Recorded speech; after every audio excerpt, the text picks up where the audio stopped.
Bonne nuit à tous. Je suis la conteuse et je suis là pour vous aider à vous endormir avec ces histoires d'horreur de couples infidèles qui ont terriblement mal tourné.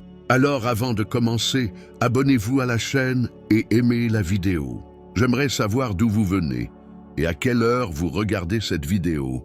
Alors n'hésitez pas à laisser vos commentaires. Quand tu seras prêt, détends-toi. Musique. Il y a quelques années, vers 4 ans, ma vie avec Marc a commencé à changer. Au début, tout semblait parfait. Mais on a commencé à remarquer que l'étincelle qui faisait tout fonctionner s'éteignait peu à peu. Et vous savez ce qui arrive quand quelqu'un qu'on aimait, tant s'éloigne sans qu'on le veuille. C'est comme un silence gêné, comme si quelque chose n'allait pas, sans qu'on sache exactement quoi. C'est ce qui nous est arrivé à Marc et moi. Que nous est-il arrivé? Qu'est-il arrivé à mon mari, autrefois aimant et collant, qui ne pouvait pas passer une seconde sans me toucher? En vérité, je ne croyais pas qu'il avait une liaison. Tous ses amis et moi pensions qu'il n'était pas du genre à faire ça. Écoutez, nous étions un de ces couples qui ont commencé comme amoureux au lycée, très jeunes. Et même en y repensant, je me souviens à quel point nous nous entendions bien. Même ma sœur Amy, qui avait toujours été critique, disait parfois que notre histoire d'amour semblait encore réelle, qu'on ressentait encore cette étincelle entre nous. Mais honnêtement, il m'arrivait parfois de pleurer et de sourire, car au fond de moi, je croyais encore en ce que nous avions, même s'il était clair que nous n'étions pas au meilleur de notre forme. Je savais que Marco se souciait toujours beaucoup de ce que je ressentais. Quand j'étais malade, par exemple, il ne perdait pas de temps. Il appelait sa secrétaire, Alison, et lui demandait de m'envoyer des fleurs et les médicaments dont j'avais besoin. C'était un geste gentil que j'appréciais, mais je ne pouvais ignorer qu'avant, il le faisait lui-même sans que personne ne le lui rappelle. Mais ces petits détails qui faisaient autrefois partie de notre routine quotidienne me semblaient maintenant étranges. Comme si quelque chose avait changé. Un vendredi matin, alors qu'il se préparait pour le travail, j'ai insisté. Et si tu rentrais un peu plus tôt aujourd'hui? Je peux nous préparer quelque chose de délicieux à tous les deux. Et peut-être, je ne sais pas, on fera quelque chose de plus? Il s'est mis à rire, mais ce n'était pas ce rire doux et romantique qu'il avait toujours eu, non. C'était comme un rire moqueur, qui disait quelque chose comme « espèce d'idiote, ça n'arrivera pas ». Puis elle dit « Diana, s'il te plaît, je ne peux pas. J'ai 3 réunions d'affilée aujourd'hui. On remet ça plus tard. » Puis elle se leva, attrapa son sac à main et sortit avec un sourire bref et distrait. J'ai pris une grande inspiration et me suis allongé sur le canapé, me disant que je n'aurais peut-être pas dû quitter mon travail pour devenir femme au foyer à temps plein. Au moins, comme ça, j'aurais eu une occupation pour me changer les idées. Mais juste à ce moment-là, mon téléphone a sonné. C'était Amy. J'ai répondu rapidement et, à ma grande surprise, elle a dit quelque chose qui m'a presque arrêté net. « Diana, Regie m'a invité à dîner ce soir. » « Quoi? Sérieusement, je n'arrivais pas à y croire. Regie est une chanteuse country qui nous rend fous depuis le collège. » J'ai répondu « Waouh, c'est incroyable. Comment c'est arrivé? Où vont-ils » Mais elle a éclaté de rire et m'a laissé partir. Joyeux poisson d'avril. Je n'arrivais pas à y croire. Elle m'avait fait une blague. « Ok, Amy, tu es sérieuse? Tu m'as vraiment dupé aussi facilement ?» Elle riait encore aux éclats. Puis elle répondit « Allez Diana, détends-toi. On n'est que le 1er avril. Alors tout est permis. En plus, j'ai rendez-vous aujourd'hui. Pas avec Reggie, mais pour le voir en concert ce soir. Tu as des projets avec Marc aujourd'hui ?» demanda-t-elle. Non. Il a plusieurs réunions aujourd'hui et m'a dit qu'il ne rentrerait pas avant ce soir. » Mais à ce moment-là, Amy a dit quelque chose qui plaisantait à moitié. « Quoi ?» Elle a déclenché la conversation sans le vouloir. On dirait une excuse pour un mari infidèle. Sur ce, elle a dit au revoir et a raccroché, me laissant avec un étrange sentiment, un doute qui commençait à grandir. Mon mari pourrait-il avoir une autre femme? À ce moment-là, je me suis dit, eh bien, s'il peut faire ça, je vais faire quelque chose aussi pour lui montrer qu'il ne peut pas. Eh bien, pas vraiment, mais je pourrais lui faire une petite blague pour le 1er avril. J'ai eu l'idée de lui faire croire que je le quittais, que je ne voulais plus le revoir et que j'allais vivre chez ma grand-mère. qui a des problèmes de mémoire. Alors je lui ai écrit une lettre, un tissu de mensonges en fait, disant que je n'étais pas heureuse et que j'étais partie avec elle parce que je ne supportais plus d'être avec lui. Je lui ai dit que j'entamerais une procédure de divorce plus tard. J'ai laissé ce mot sur le lit pour qu'il le voie dès son arrivée. Puis j'ai mis tous mes vêtements dans une valise et je l'ai caché au grenier pour que ça paraisse plus vrai. Puis je me suis assise pour attendre l'arrivée de Marc. Mon plan était simple. Dès que j'entendrais la voiture arriver, je me cacherais dans le placard de la chambre. Et de là, je le regarderais lire la lettre avec cette expression choquée que j'avais hâte de voir. Et quand j'en aurais eu assez, j'allais sauter du placard et crier « Joyeux poisson d'avril ». Je savais qu'il serait furieux un moment, mais après on finirait par faire l'amour comme d'habitude, comme si de rien n'était. C'est comme ça que je l'imaginais, mais la réalité était, bien différente. Pour qu'il ne se doute de rien, j'ai mangé dans un restaurant du coin et j'ai astucieusement jeté l'emballage dans la poubelle du voisin pour faire croire que j'étais parti le matin même. J'ai aussi laissé ma voiture garée à quelques rues de là pour qu'il ne la voie pas dans le garage. Comme ça, quand Marc rentrerait, il penserait que je n'étais pas rentré depuis tôt le matin. J'étais bien au chaud dans le placard, retenant mon souffle, attendant cette nuit à la fois effrayante et amusante. L'horloge a commencé à sonner 23 heures et c'est à ce moment-là que j'ai entendu le klaxon. Mon cœur s'est mis à battre plus vite. Je me suis un peu calmé. Je me suis dit « Allez Diana, il est temps d'agir ». Je l'ai entendue entrer et la première chose qu'elle a faite a été de verrouiller la porte et de crier de l'extérieur. « Diana, pourquoi est-ce que toute la maison est plongée dans le noir complet ?»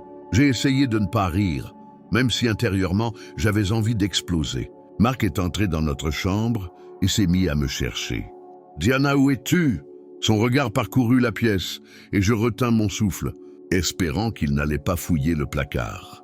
Mais juste au moment où je pensais que cela allait arriver, il remarqua la lettre sur le lit et je fus soulagé de ne pas l'avoir oubliée ailleurs. Il la lut lentement et peu à peu, son visage commença à se décolorer. Son expression passa du choc à l'incrédulité, puis à une colère violente. « Quoi? Que dis-tu, Diana » murmura-t-elle d'une voix tremblante.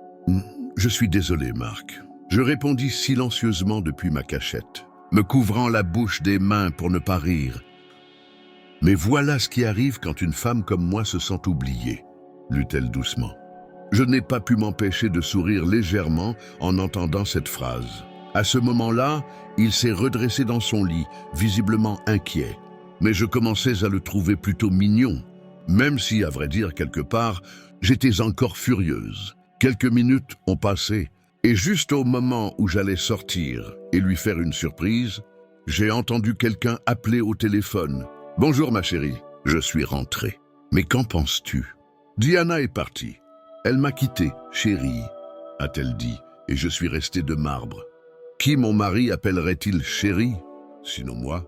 À cet instant, mon cœur s'est mis à battre la chamade. J'aurais voulu croire qu'elle avait déjoué la blague et qu'elle se moquait de moi, mais je n'en étais pas sûr. Je suis resté dans le placard à les écouter discuter avec cette autre personne, leur racontant ce que j'avais découvert et combien j'étais surprise par ma décision. Il faut qu'on se voie. J'ai besoin de me détendre et de me vider le cœur. Ne tarde pas, ma puce, a-t-il dit avant de raccrocher. Pendant ce temps, je restais coincé dans ce placard, le cœur serré. J'étais sous le choc. Je n'arrêtais pas de penser qu'il avait appelé cette autre personne plutôt que moi, pour régler le problème. Que se passait-il? Qu'est-ce que tout cela signifiait? Puis environ 15 minutes plus tard, une autre voiture s'est garée dans notre allée. Marc a couru vers la porte, et une voix étouffée, clairement féminine, est venue du salon, mais je n'ai pu la comprendre qu'enfin. Allison, sa secrétaire, apparut dans notre chambre, enlaçant Marc d'une étreinte presque enfantine. Ils s'embrassèrent comme des adolescents idiots sous mes yeux. Puis ils tombèrent sur le matelas de ce même lit qu'ils croyaient être le nôtre. Et maintenant, ils n'avaient plus aucun scrupule à accepter la trahison de Machala. Ce qui suivit fut un véritable cauchemar. Je les regardais avec une telle luxure dans les yeux, faire l'amour avec une telle passion, comme ils ne l'avaient pas fait avec moi depuis des mois. Je voyais tout cela de près. Je jure que j'ai senti mon cœur se fendre en deux mes entrailles se tordant entre le dégoût et une colère profonde que je n'avais jamais ressentie auparavant. Quand ils eurent fini, ils restèrent dans les bras l'un de l'autre. Il était encore surpris par ma décision, mais heureux qu'il n'ait plus à se cacher. Je restais planté là comme un idiot, à peine capable de bouger, l'esprit brûlant de rage et le cœur sur le point d'exploser de douleur. Je savais que je devais agir, que je n'allais pas me laisser marcher sur les pieds comme ça, mais je savais aussi que je devais agir intelligemment et ne pas suivre mon premier réflexe. J'ai donc décidé de rester là et d'attendre. Vers 3 heures du matin, quand Allison s'est levée pour aller aux toilettes, j'en ai profité pour me glisser prudemment hors du placard. Discrètement, Marc dormait profondément. Je savais qu'il avait le sommeil très lourd et qu'il ne se réveillerait pas du tout, mais j'ai quand même essayé d'être prudente. Elle était dans ma salle de bain, en train de se laver les mains, complètement distraite. Mon esprit ruminait les 1001 façons de mettre fin à la vie de cette garce. Mais j'étais plus malin. J'ai opté pour une solution rapide, silencieuse et propre, sans cri, sans sang ni empreinte digitale. Sans réfléchir, j'ai attrapé une cravate de Marc sur le porte-manteau. Je me suis glissé derrière elle pendant qu'elle était distraite et j'ai passé ma cravate autour de son cou en silence. J'ai pris soin de laisser couler l'eau du robinet pour que ses halètements d'étouffement soient étouffés par le bruit de l'eau, tandis que je serrais la cravate d'une main brutale que je ne connaissais pas.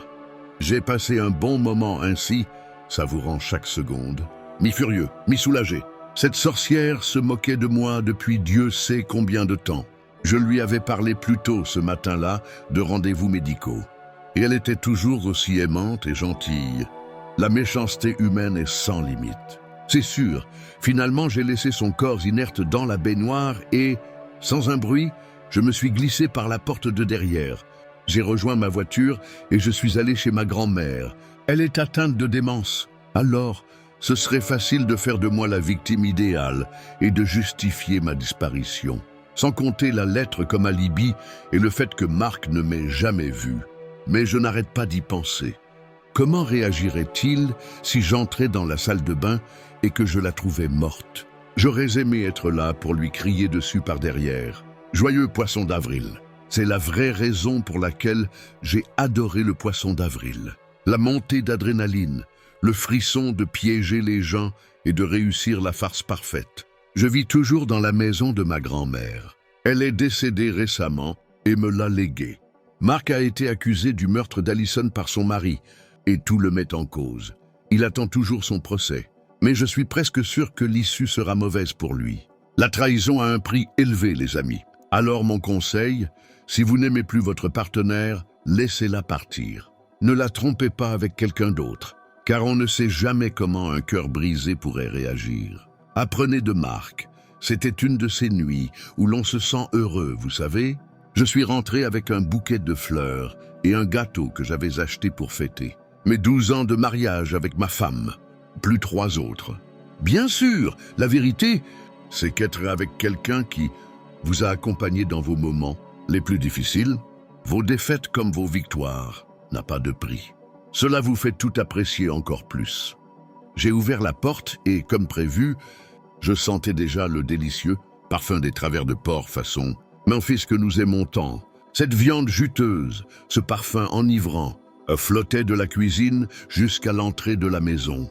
Mon amour, je suis là. Joyeux anniversaire à nous, m'écriai-je avec enthousiasme, le cœur battant la chamade. La maison était emplie des effluves de cuisine et du doux parfum du gâteau que Sarah, ma femme, avait préparé avec tant d'amour. Mais pour une raison inconnue, je ne la voyais nulle part. Après avoir placé les fleurs dans un coin et le gâteau au centre de la table, je me suis approché et j'ai posé ma main à sa place habituelle.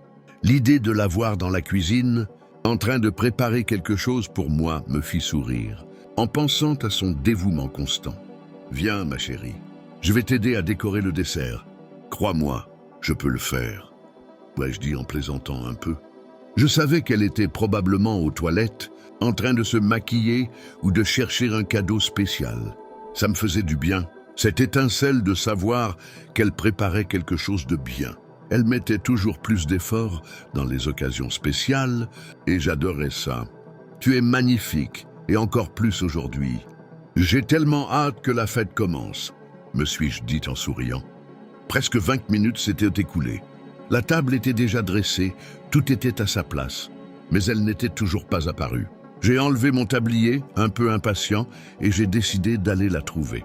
La salle de bain attenante au salon était vide. Alors je suis monté dans notre chambre. Et de là, la lumière était toujours allumée. J'ai plaisanté en criant « Tu te prépares avec tant de soin pour me surprendre ?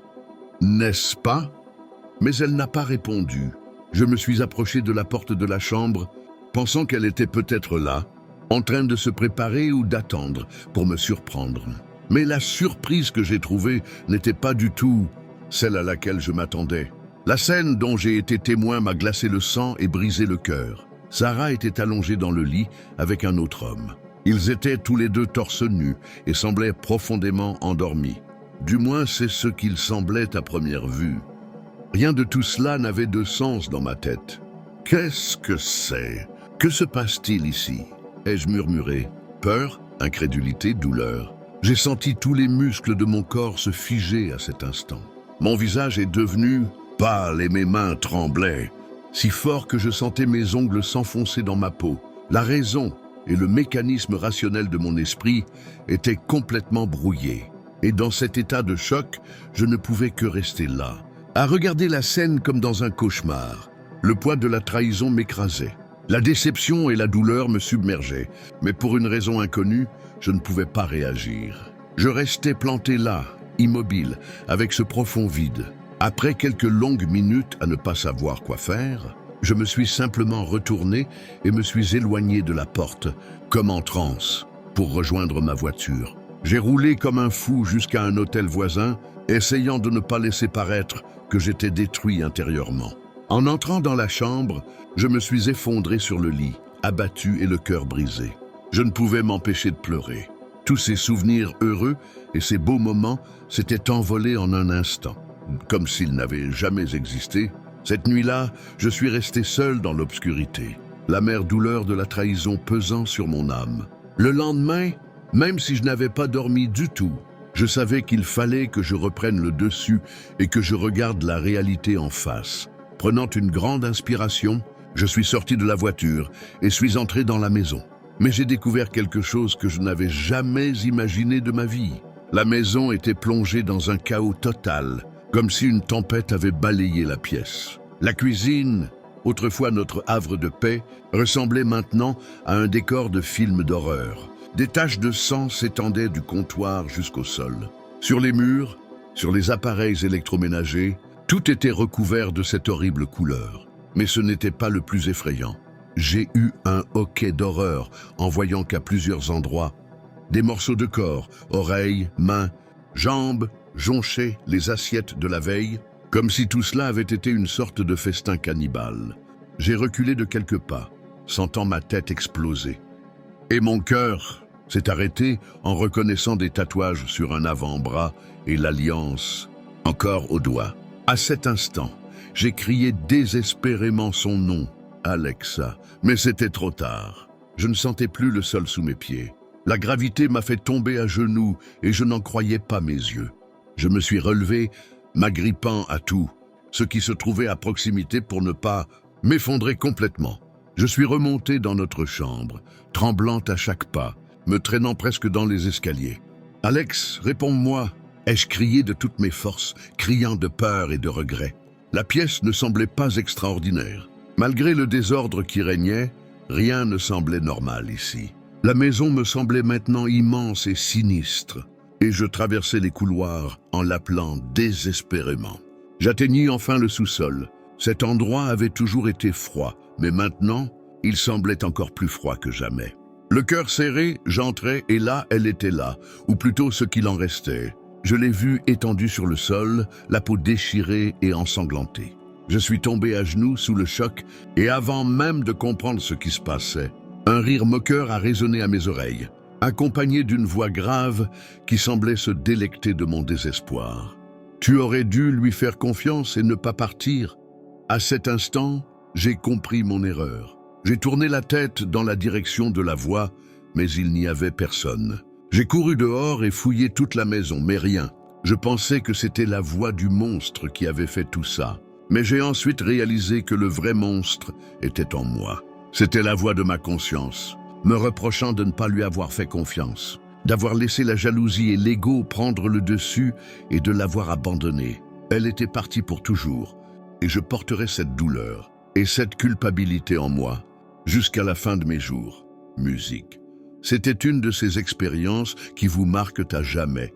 Et je ne sais même pas si je crois vraiment à ce qui s'est passé. Tout a commencé à la fac. Là-bas, j'ai rencontré 2 filles, Lily et Mia. Elles étaient toutes les 2 vraiment mignonnes. Et pour une raison que j'ignore, j'étais au centre de leur attention. À l'époque, je ne pensais qu'à m'amuser et à prendre du bon temps. Je me suis donc lancé dans une relation à 3, qui semblait leur plaire, mais avec le temps, j'ai réalisé qu'elle avait un lien plus fort avec moi. Elle me faisait rire comme personne et était beaucoup plus compatible avec moi de ce point de vue. Lily, quant à elle, était plutôt une fille aisée, de celles qui semblaient tout avoir. Ce fut un choix difficile, mais j'ai finalement décidé de partir avec Lily. C'était plus sûr pour mon avenir. C'était une décision difficile, mais j'ai senti que c'était la bonne chose à faire à l'époque. Elle ne l'a pas bien pris du tout.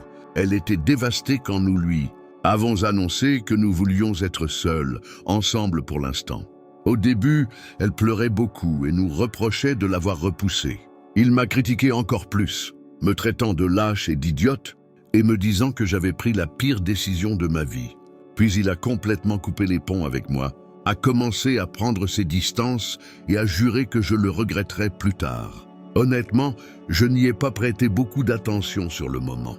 Lily et moi, nous sommes mariés peu de temps après, et pendant les premières années, tout s'est bien passé. Elle avait repris les rênes de l'entreprise familiale, donc je n'avais pas besoin de travailler, et je pouvais rester à la maison. Nous vivions une vie confortable et simple. C'était génial, tout semblait parfait, du moins en apparence. Mais avec Lily occupée toute la journée, je me sentais parfois seul. Je ne sais pas si ça vous arrive, mais vous avez des besoins, n'est-ce pas? Et puis, il y a environ 1 an, j'ai commencé à flirter avec une voisine d'à côté. Appelons-la Sam. Elle venait plusieurs fois par semaine, toujours en milieu de journée, quand Lily était au bureau, et on s'amusait vraiment bien. Jusqu'au jour où tout a basculé, on jouait dans le salon depuis un moment, tu sais, et soudain, au beau milieu de l'action, une femme est apparue à ma porte. Je la voyais par la fenêtre du haut, nous fixant d'un air étrange. J'ai eu peur et j'ai sursauté, pensant que c'était peut-être une amie de Lily ou quelqu'un que je connaissais, mais son expression était anormale. Cette femme était hideuse, à vrai dire. Elle était énorme, excessivement grosse, et semblait ne pas avoir pris soin d'elle depuis des années. Elle était très sale, ses vêtements étaient déchirés et tachés. Elle n'avait pas l'air d'une personne normale, du moins pas dans cet état. En vérité, elle aurait pu être belle dans une autre vie, si elle n'avait pas été si négligée et si sale. Et à ce moment-là, j'ai pensé qu'elle était peut-être une sans-abri qui s'était introduite chez nous. Elle était un problème. Je lui ai immédiatement dit de partir, qu'elle n'avait aucun moyen de s'en sortir et que j'appellerais la police. Mais la femme est restée plantée là, à nous fixer sans rien dire. J'ai couru vers la porte d'entrée pour voir ce qu'elle voulait. Pendant ce temps, Sam s'est précipité vers la porte de derrière, sans comprendre ce qui se passait. La femme se tenait dehors, immobile, incapable d'expliquer ce qu'elle voulait. J'ai voulu me pencher pour lui demander, mais lorsqu'elle a commencé à parler, je me suis figé, sa voix était rauque et sèche, mais en la regardant de plus près, j'ai réalisé quelque chose de terrible. Elle était à moi, celle qui avait été la 3e entre Lily et moi, celle que je n'avais pas vue depuis des années. Je n'avais jamais vu quelqu'un d'aussi changé, d'aussi ruiné. Elle avait toujours été belle, avec un sourire qui illuminait tout, mais maintenant elle était une épave, presque méconnaissable. Mais qu'est-ce qui lui est arrivé? « Oh, Mia, c'est toi ?» demandai-je, mais elle ne répondit pas directement. Elle entra dans la maison sans poser de questions et s'effondra sur le canapé avec une expression qui montrait qu'elle s'en fichait. Perplexe, je la fixais d'un air absent, tandis qu'elle attendait simplement que je vienne. Elle s'est assise sur le canapé, attendant que je la rejoigne, et je ne sais pas ce qui m'a pris, mais j'ai fini par l'accompagner. Je ne suis plus la jeune fille que tu as connue, Rowan. Ne m'a-t-elle dit d'une voix brisée, presque chuchotée. Ah, après que tu m'aies brisé le cœur, j'avais du mal à prendre soin de moi. Tu as fait de moi ce que je suis. Honnêtement, je ne sais pas quoi dire. À ce moment-là, j'ai ressenti de la pitié, mais aussi une peur terrible. Je l'ai regardée et je me suis demandé, que lui est-il arrivé? Elle ne semble plus que l'ombre d'elle-même, mais le pire, c'est quand elle s'est mise à hurler. Elle a dit que je n'aurais jamais dû épouser Lily et que j'allais lui révéler ma liaison pour qu'elle me perde aussi. Elle avait un téléphone à la main et avait enregistré tout, ce qui se passait avec ma voisine. À cet instant précis, la peur m'a envahi. Je ne voulais pas que cette femme me gâche la vie. J'étais tellement effrayé et en colère. Maintenant, s'il te plaît, ne dis rien à Lily. Y ai-je supplié de toutes mes forces, presque à genoux. Y a-t-il un moyen d'arrêter de faire ça? J'ai vu l'ombre d'un sourire sur ses lèvres sèches et peu amusantes. Et ça m'a arrêté net. Je pensais à l'argent, mais elle avait visiblement autre chose en tête. Mia s'est penchée vers mon oreille et a lâché quelque chose de très obscène. La seule façon pour que je ne dise rien à Lily, c'est que tu sois avec moi en ce moment. Toi et moi savons tous les deux que tu lui es toujours infidèle. Alors, ça ne peut pas lui faire de mal. Ce qui s'est passé ensuite, je ne peux même pas le décrire avec des mots. Je sais juste qu'elle voulait que je fasse quelque chose de très sale, quelque chose de terrible que je ne peux pas décrire, mais ça me dégoûtait. Je n'avais pas le choix. Elle me tenait entre ses mains. J'ai ressenti un mélange de rage, de dégoût et de peur. J'ai essayé de négocier avec elle, lui offrant une bonne somme d'argent pour qu'elle me laisse tranquille. Mais cette femme n'a pas accepté un refus. Alors, pendant qu'elle continuait son chantage, je n'avais pas le choix. J'ai senti mon instinct se déchaîner et j'ai obéi. Et c'était le pire. Tu sais que j'ai fait ce qu'elle voulait et que je ne pouvais pas m'arrêter? J'avais l'impression que quelque chose en moi se brisait. Au début, c'était juste une fois. Mais ensuite, elle est revenue semaine après semaine, exigeant toujours la même chose. Et je me sentais de plus en plus mal, faisant tout pour ne plus avoir à la supporter, mais elle revenait toujours, et c'était un cauchemar pour moi. Pendant plusieurs semaines, ma vie est devenue un enfer. Je ne pouvais pas laisser Lily découvrir mes aventures. Non seulement elle était ma femme, et je l'aimais d'une certaine manière, mais cela signifierait perdre tout privilège financier que je tirais d'elle, et je ne pouvais pas me le permettre. Avant notre mariage, nous avions signé un document par lequel nous nous engagions l'un envers l'autre à nous être fidèles. Et si l'un de nous rompait cet engagement, nous serions contraints de renoncer à notre part après réparation. J'étais donc ruiné. Mais un soir, tout a changé. J'en avais assez de ce chantage. Et elle est entrée comme d'habitude, s'est plantée devant moi avec son air fou et m'a ordonné de m'agenouiller. À cet instant, la rage et la peur se sont mêlées, et sans réfléchir, j'ai attrapé la lampe à côté de moi et je l'ai frappée à la tête encore et encore, sans m'arrêter. Je ne voulais pas la tuer, je voulais juste qu'elle parte, qu'elle s'arrête. Mais à un moment donné, elle est tombée au sol en poussant un cri horrible. Et quand j'ai vu son visage, son corps, j'ai su que j'étais en danger. Je l'avais tuée accidentellement. J'étais sous le choc, ne sachant pas quoi faire. Alors je l'ai enveloppée dans une couverture, je l'ai traînée jusqu'à ma voiture et je l'ai emmenée au réservoir près de la maison. Je l'ai attachée entre un tas de pierres pour qu'elle coule au fond. Puis je suis rentré chez moi comme si de rien n'était. Non sans avoir jeté son téléphone dans le lac, j'ai tout nettoyé et essayé d'oublier ce qui s'était passé. Mais le troisième jour, la police a retrouvé son corps. La femme flottait dans l'eau près de Fort Tottenham, dans le Queens, et un appel au 911 a alerté les autorités. En quelques minutes, ils avaient étendu le corps au sol.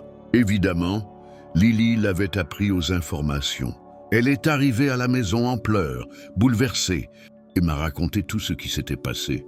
Même si Isa avait disparu de nos vies depuis des années, son souvenir était toujours là. Et elle se sentait encore horriblement mal. Qui a pu faire une chose pareille à une si belle et si gentille fille comme la mienne? A-t-elle demandé, les larmes aux yeux. Mais en vérité, elle était déjà à moi. Elle n'était plus cette si belle et si gentille fille. Elle avait complètement changé. Et je ne sais même pas si elle avait déjà été comme ça. J'ai essayé de la réconforter. Je n'avais pas de mots. Cela m'a donné un sentiment étrange. Une culpabilité que je ne pouvais ni expliquer, ni gérer complètement. Je n'éprouvais aucune envie de me débarrasser de son corps. Juste une sorte de vide horrible. Mais les émotions négatives ont fini par me rattraper. Et je ne pouvais m'empêcher de me sentir de plus en plus mal. Lily, à ce moment-là, a compris que j'étais profondément bouleversé et m'a serré dans ses bras, en disant « Ce n'est rien, ma chérie. La police va bientôt attraper celui qui a fait ça. Elle le fait toujours. » C'était la pire chose qu'elle m'ait jamais dite. À partir de ce jour, Lily n'est plus jamais retournée travailler. Je savais qu'elle avait peur, que j'avais aussi besoin de son soutien, mais en réalité, cela ne faisait qu'alourdir encore plus mon poids. Je ne pouvais plus la regarder dans les yeux. Je ne pouvais rien dire. J'étais au bord de l'effondrement. Les jours passèrent ainsi, et finalement, elle me força à m'asseoir et à parler. Son attitude semblait très affectueuse, très compréhensive, mais en réalité, je savais qu'elle commençait à me soupçonner. Je ne pouvais plus le cacher. « Rowan », dit-elle en me regardant avec cette expression calme, mais avec une pointe d'amertume dans le regard. « Je sais que ça t'a beaucoup touché, et je veux que tu sois honnête avec moi. L'aimais-tu » À cet instant, je n'ai pas pu m'empêcher de lui rire au nez. J'ai répondu sans détour. Non, bien sûr que non. Mia était hideuse. Elle n'était plus cette fille mignonne. C'était une horreur. Mais à cet instant, son regard est devenu sérieux, et j'ai réalisé que j'avais commis une grave erreur. Je lui avais menti et elle le savait.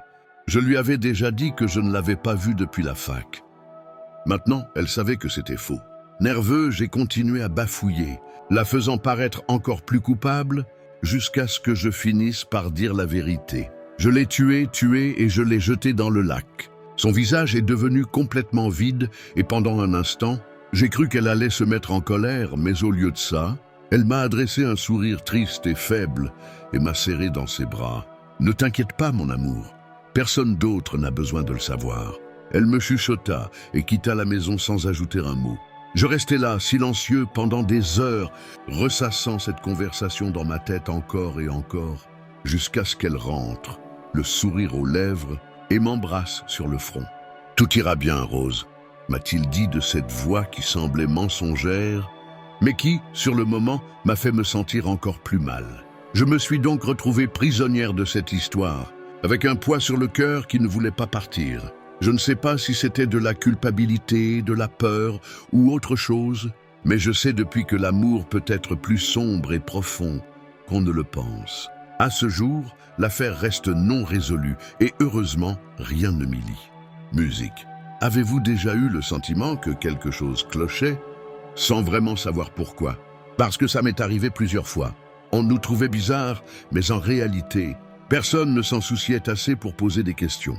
Je m'appelle Elliot, j'ai 33 ans et, depuis 8 ans, ma vie est devenue un enfer silencieux. Je partageais encore mon appartement avec mon ex, Lisa. Les gens nous voyaient comme deux ex matures, vivant en paix. Je pense qu'ils pensaient que nous avions enfin réussi à garder notre calme et à trouver un équilibre. Mais croyez-moi, ce mot était loin d'être vrai. Tout a commencé juste après notre divorce. J'allais déménager et tout laisser derrière moi.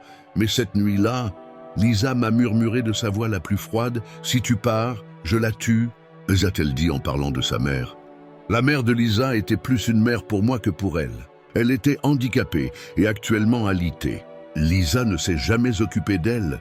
Au contraire, elle semblait détester que sa mère soit encore en vie, tout comme elle détestait s'occuper d'elle, et avait l'impression que sa maladie la privait de sa liberté.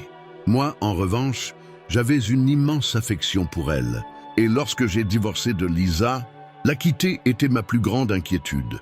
Margaret, comme on l'appelait, était mon amie, ma confidente et la personne la plus proche d'une mère que j'ai jamais eue. Mais sa maladie avait progressé, et maintenant, elle pouvait à peine parler, et encore moins se défendre. J'ai insisté pour que Lisa me laisse la prendre. Mais avec ce qu'elle recevait comme allocation pour la voir, elle ne voulait jamais qu'elle parte avec moi. Alors je suis resté. Je ne pouvais pas la laisser seule avec ce monstre de fille. Je savais qu'elle était capable de tout. Lisa était une institutrice qui semblait gentille et charmante. Mais derrière les portes closes, la vérité était tout autre. Elle était en réalité très manipulatrice et semblait avoir besoin de tout contrôler en permanence. Au début, je pensais que les choses s'amélioreraient, mais non, elles n'ont fait qu'empirer. Lisa était une vraie sorcière et ne manquait jamais une occasion de me faire culpabiliser. J'ai toujours été un peu maniaque du ménage, et elle le savait bien. Alors elle n'hésitait pas à laisser des bêtises partout dans la maison ou à tout mettre dans des situations horribles, une fois le ménage terminé, juste pour m'exaspérer. Mais ce n'était pas sa seule façon de me pourrir la vie. Il s'avère que j'ai une étrange allergie, liée à la levure et à l'eau. Quand ils se mélangent, cela provoque une horrible réaction cutanée, comme si je brûlais de l'intérieur. Lisa l'a découvert un jour et ne m'a pas laissé l'oublier. Un jour, elle m'a plaqué contre un mur et m'a étalé du pain, mouillé sur les bras et la poitrine. J'ai hurlé de douleur pendant une demi-heure et tout ce qu'elle a pu me dire, c'est de me taire, en mettant un doigt sur ses lèvres. « Ne réveille pas ma mère », a-t-elle murmuré. C'était comme si elle voulait que je me taise, que je me soumette. J'ai évidemment pensé à appeler la police. Mais comment expliquer une chose pareille? Qui prendrait au sérieux un homme qui pleure pour des miettes de pain? En réalité, je ne pouvais pas. Jusqu'au jour où j'ai réussi à rassembler mes forces et à tout raconter à mon ami Kevin au téléphone. Je lui ai dit que ça n'allait pas bien à la maison, que Lisa était en panique. Et bien sûr, Lisa l'a découvert. Le soir même, elle m'a fait asseoir sur le canapé et a menacé de me mettre à la porte et de faire un malheur à sa mère si je ne rappelais pas Kevin pour lui dire ce que j'avais dit. Pour éviter d'autres problèmes, c'est ce que j'ai fait. C'était la dernière fois que j'essayais de dire quoi que ce soit à qui que ce soit. À partir de ce moment-là, elle a commencé à me menacer de me faire avaler du pain mouillé pendant mon sommeil, ce qui me tuerait à coup sûr. Je sais que ça peut paraître incroyablement lâche de ma part, et ça l'est, mais j'avais terriblement peur de Lisa. Elle m'a dressé comme un chien. Chaque fois que je faisais quelque chose qu'elle ne voulait pas, le pain mouillé apparaissait. Sa seule vue me paralysait. Elle réussissait même à faire croire à nos voisins que je mentais et que j'étais mentalement instable. « Oh, pauvre Elliot, il croit encore qu'ils sont mariés », disait-il avec une sorte de pitié feinte. Mais la goutte d'eau qui a fait déborder le vase, ce fut la mort de sa mère. J'étais absente de chez moi pour le travail pendant une semaine et Lisa ne m'a rien dit tout de suite. Je l'ai appris 3 jours plus tard, lorsque l'hôpital m'a appelé pour organiser les obsèques.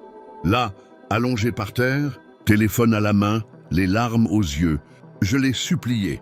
Je veux aller à ses funérailles. Mais elle a été dure. Et tu vas faire une scène. Et elle ne voulait pas ça.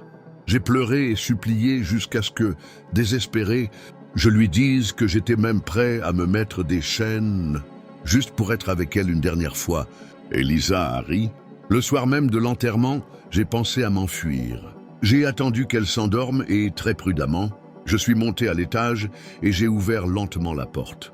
J'étais à 2 doigts de sortir et de respirer l'air frais, me sentant enfin libre, quand soudain quelque chose d'humide me frappa la nuque. Je tombais au sol, pris de convulsions, la peau brûlante et le corps ratatiné. Et là, juste au-dessus de moi, Lisa, avec son sourire froid et diabolique. « Bien essayé », murmurai-je. Et à cet instant, quelque chose se déclencha en moi. Soudain, j'ai attrapé mon téléphone et composé le 9 de 211. J'ai hurlé à plein poumon. « S'il vous plaît, elle me fait mal. Envoyez de l'aide. » La police est arrivée rapidement.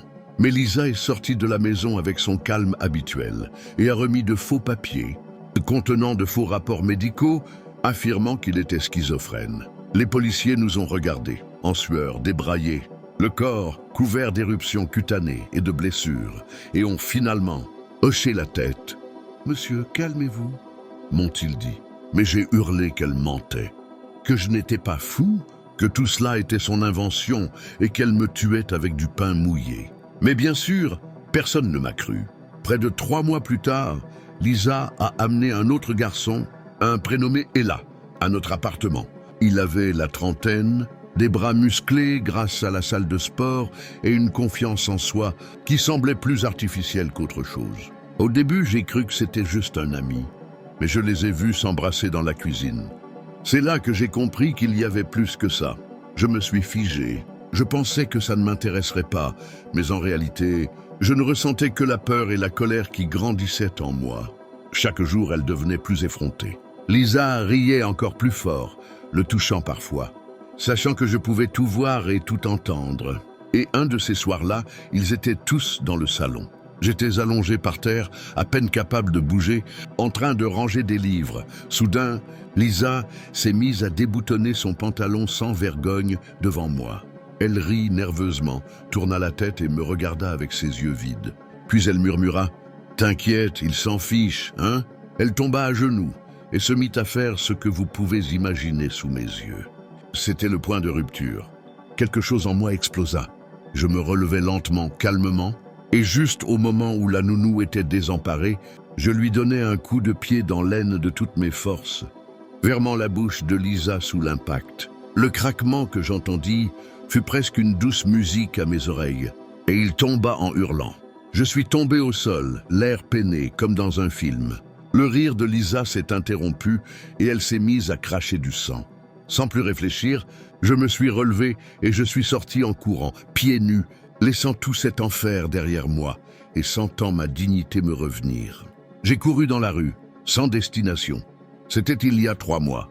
Maintenant, j'ai un appartement où les fenêtres laissent entrer la lumière. Je sais que je peux ouvrir et fermer ses portes quand je veux, et chaque matin, je me réveille et prépare des œufs brouillés avec le sourire. Le pain qui me tourmentait tant avant ne me fait plus peur. Je n'en ai tout simplement plus chez moi. Je ris même en pensant à tout ce chaos. Quant à Lisa, ni Elaya ni moi n'avons porté plainte. Je n'ai pas été surpris. Je soupçonnais qu'elles avaient quelque chose à voir avec la mort subite de Margaret, et je l'ai prévenue le jour des funérailles. La connaissant, j'imagine qu'elle a réfléchi et compris que me dénoncer, évent la police risquait de révéler des secrets qu'elle préférait garder secrets, notamment toutes les années de violence que j'ai subies à ses côtés et ses menaces constantes de tuer sa propre mère. Le meilleur, c'est que je ne l'ai plus revue. Je ne sais rien d'eux et je suis actuellement en thérapie. S'il y a une chose dont je suis sûr, c'est que tout ça est arrivé parce que quelque chose ne va pas chez moi et que je dois y remédier avant même de penser à sortir avec quelqu'un. La dernière chose que je souhaite, c'est de finir par choisir une autre. Lisa, je ne sais pas exactement ce qui n'allait pas chez moi, mais j'étais dans le cabinet Carter et Mitchell depuis environ 3 mois et j'avais déjà été en retard plusieurs fois de suite. Mon patron, Brian, m'avait répété à plusieurs reprises d'être plus prudent, qu'il ne voulait pas se retrouver constamment dans la même situation, et je lui avais promis d'être plus ponctuel. Mais bon, vous savez comment c'est. Je finis toujours par être coincé dans les embouteillages ou avoir un autre problème. À ce moment-là, je me creusais déjà la tête pour savoir comment éviter d'être à nouveau en retard et comment sortir de ce foutu cycle. D'abord, je me suis arrêté dans une boutique de beignets près du bureau, car c'était mon tour d'acheter quelque chose pour le bureau.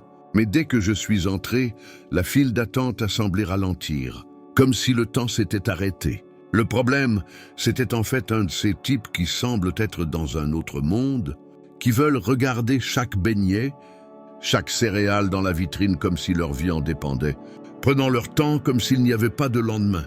J'étais nerveux, alors je me suis approché et j'ai murmuré « Hé, dépêchez-vous un peu, je suis en retard ». Le type s'est retourné, l'air renfrogné, et m'a lancé un regard noir, comme pour dire « Qu'est-ce qui ne va pas, mec ?» Puis il s'est tourné vers l'employé, qui semblait avoir tout préparé pour le servir. Mais au lieu d'accélérer, le type a commencé à tout ralentir encore et encore, comme s'il cherchait délibérément à me faire avoir. À ce moment-là, ma patience a été à bout. Je lui ai murmuré à nouveau plus fort. Cette fois, dépêche-toi, s'il te plaît. Je dois acheter des beignets pour le bureau et je ne peux pas être en retard sans cesse. Mais le type ne s'est même pas retourné. Il a juste fait un signe de la main et a regardé l'employé sans rien dire. La caissière était plus âgée, avec une cicatrice rouge sous l'œil, et elle portait une robe plutôt usée. Rien à voir avec l'uniforme habituel de Dunkin'. Mais ce qui m'a vraiment fait flipper, c'est son sourire, comme si elle appréciait vraiment que je sois en retard. Elle était plutôt contente que les choses se compliquent un peu pour moi. J'ai vérifié mon téléphone et j'avais déjà 10 minutes de retard. Et quand j'ai enfin franchi la porte, les beignets à la main, payé et prêt à courir avec le sac jusqu'à ma voiture, la caissière a lâché « Je les déteste tous ». C'est logique, me suis-je dit. Je suis peut-être folle, mais ce sourire persistait dans ma tête et la façon dont il me regardait, puis le type devant moi, avec ce regard froid et provocateur, me fit hésiter. Je n'eus pas le temps de répondre. De retour à ma voiture, je partis au plus vite. Mais c'est là que les choses devinrent plus étranges. Une voiture était arrêtée juste à l'entrée du parking, au milieu de la rue. Et c'était le même type que dans la série. Alors il est resté planté là, avec cette attitude, je te bloque et tu ne partiras pas. J'ai klaxonné plusieurs fois, mais il n'a pas bougé. Alors j'ai ouvert ma fenêtre et j'ai crié « S'il vous plaît, je dois sortir, écartez-vous ». Mais il n'a pas répondu. Il est resté planté là, immobile. La rage commençait à monter en moi. Sérieux, quel type méchant. Je me suis dit que si je me fais virer, ce serait sûrement de sa faute. Et je jure que je le retrouverai où qu'il soit et que je lui donnerai ce qu'il mérite. À ce moment-là, j'ai appuyé sur le frein à main, mais la voiture du type roulait toujours, le moteur au ralenti. Alors, je suis descendu et je me suis approché de lui, en m'efforçant de rassembler toute ma patience, et je l'ai observé par la fenêtre, avec cette attitude qui l'empêchait même de me regarder. Il était penché, la tête sur le volant, comme s'il essayait de se cacher. Et là, il m'est arrivé quelque chose que je n'aurais jamais cru possible. J'ai tendu la main par la fenêtre, le poussant légèrement pour attirer son attention. Mais ce faisant, le type s'est affalé comme une poupée de chiffon. La scène m'a laissé figé. Sérieusement, son visage était rouge comme une tomate. Ses yeux étaient grands ouverts et sa langue pendait de sa bouche entr'ouverte. Aucun doute, il était mort. Il y avait encore des miettes et des restes de beignets sur son menton, comme s'il était mort après les avoir mangés. Je suis resté figé. Je ne savais pas quoi faire. J'ai regardé le corps étendu sur le siège. Comme ça. J'ai essayé de le bouger pour voir s'il réagirait. Mais bien sûr, il n'a pas réagi. Au milieu de cette folie, une lumière rouge s'est allumée dans mon esprit. Ce type avait clairement été empoisonné, aucun doute là-dessus. Quelque chose clochait avec ses beignets. Alors j'ai couru vers le bâtiment et heureusement, la porte arrière était entr'ouverte. Je l'ai poussé dehors et j'ai trouvé l'autre employée par terre dans la cuisine. Pas celle qui travaillait à la caisse, mais une femme plus jeune qui semblait elle aussi avoir été empoisonnée. Elle était effondrée, les yeux fermés et n'avait plus la force de se relever.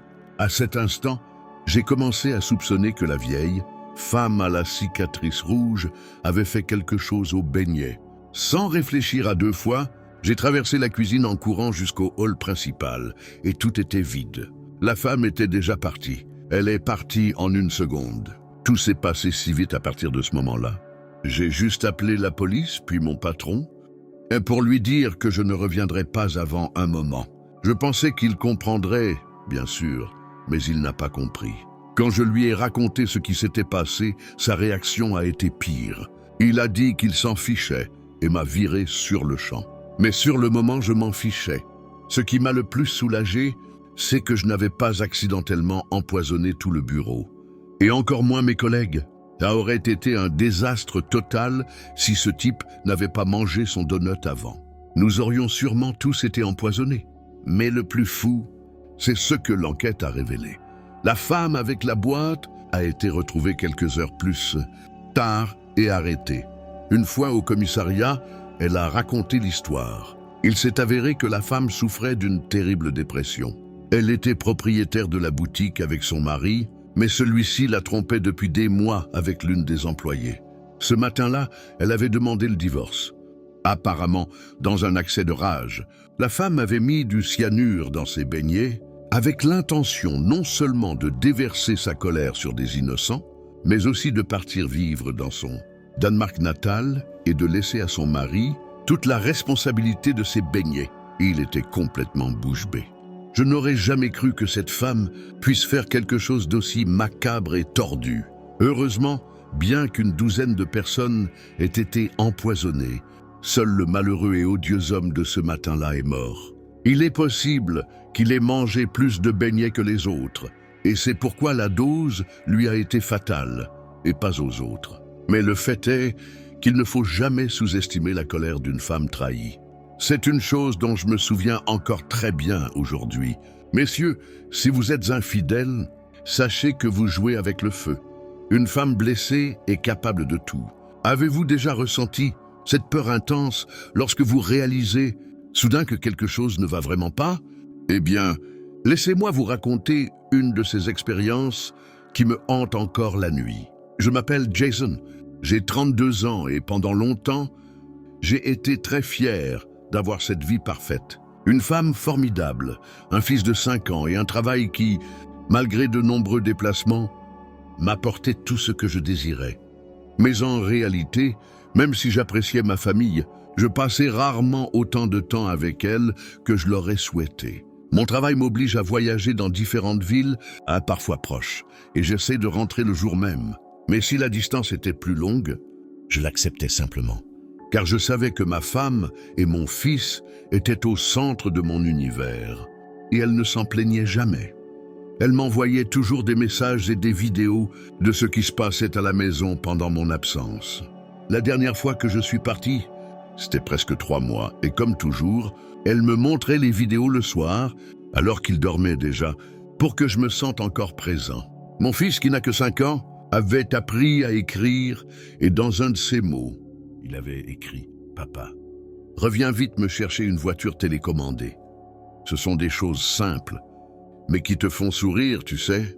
Mais aussi, ces soirs-là, quand je ne supportais plus de les voir, je pleurais un peu en me remémorant silencieusement leur voix et leur rire. Un soir, juste avant la fin de mon service, j'ai quitté le travail plus tôt que prévu. J'étais nerveux et impatient d'appeler ma femme, mais elle ne répondait pas. À ce moment-là, je me suis dit « C'est bizarre, il y a quelque chose qui ne va pas ». Je l'ai appelée plusieurs fois, sans succès, et je suis devenu de plus en plus agité. Pour me changer les idées, j'ai commandé un repas rapide en ligne, et je suis rentré regarder la télévision en attendant. Je ne voulais pas imaginer le pire, mais une petite voix dans ma tête me disait que quelque chose clochait. Quand le livreur est arrivé, j'ai couru chercher la commande et, tandis que je le remerciais avec un sourire forcé, j'ai remarqué quelque chose d'étrange sur son visage, comme s'il ne voulait pas être là. De retour à la maison et en essayant de consulter mes messages, j'ai été surpris de découvrir que ma femme m'avait envoyé un clip, mais pas un message normal. Juste cette vidéo, rien d'autre. Je l'ouvris avec anxiété et ce que je vis me figea. Une caméra braquée sur le lit et ma femme endormie dans un coin. Mais la scène n'avait rien de rassurant. La caméra se déplaçait lentement, se rapprochant de son visage, et mon cœur se mit à battre de plus en plus vite. J'essayais de respirer, mais cette vision me coupa le souffle, car pour une raison inconnue, ma femme n'était pas seule dans ce lit. Sur l'écran, j'ai vu une silhouette masculine s'approcher. Et lorsque la caméra s'est focalisée sur son visage, j'ai été frappé de mort. C'était un homme barbu qui la filmait avec une expression sinistre. Pendant une seconde, je n'ai même pas pu bouger. L'image s'est figée sur l'écran, comme si le monde s'était arrêté. Elle saignait abondamment. Du sang coulait de son nez et de sa bouche, et elle avait aussi de longues coupures au visage. Les draps étaient trempés. On aurait dit un cauchemar. Je restais planté là, paralysé, presque incapable d'en croire mes yeux. Je devais me tenir la tête, car j'avais l'impression d'être sur le point de m'évanouir. La réalité m'a frappé si fort que je n'ai même pas pu l'assimiler. Puis, sur un coup de tête, j'ai attrapé mon ordinateur portable et j'ai hurlé, pleine de rage et de peur refoulée. Je voulais qu'elle se réveille, que quelqu'un m'aide, que quelqu'un m'écoute. Les mains tremblantes, j'ai essayé d'appeler, mais je n'ai reçu qu'un message d'appel en attente. Sans réponse, à ce moment-là, je ne savais plus quoi faire. Juste me contrôler, me demandant qui pouvait bien faire ça, qui avait accès à notre maison et ce qui se passait. Soudain, j'entends une voix masculine grave et, en une seconde, mon cœur s'emballe encore plus. Comme au ralenti, je vois un homme apparaître à l'écran, une caméra à la main, se filmant. Il porte une barbe, un sourire étrange et regarde droit dans la caméra comme s'il voulait me défier. Et le pire, c'est que ce type était quelqu'un que je connaissais. N'est-ce pas? C'était le livreur. celui-là même qui m'avait livré ma commande quelques minutes plus tôt. Tout s'est mis à tourner dans ma tête. Je tremblais sans arrêt. Colère, impuissance, terreur tout à la fois. Ce type, le regard fixe et froid, a prononcé des mots que je n'arrive toujours pas à sortir de ma tête. Ne vous inquiétez pas, je mettrai cette vidéo là où elle doit être, juste à temps. Et à cet instant, mon monde s'est écroulé. Ma femme a été assassinée. Et mon fils, je ne sais même pas s'il est encore en vie, il l'a enlevé. Rien que d'y penser, je suis envahi d'une rage indescriptible. Et maintenant, peu importe l'argent ou le temps dont je dispose, je vais faire tout ce qu'il faut. Car cette bête, ce monstre, va payer pour tout ça. Je vais tout détruire jusqu'à ce que je retrouve mon bébé. Et je ne m'arrêterai pas tant que ce salaud n'aura pas payé pour tout ce qu'il m'a fait.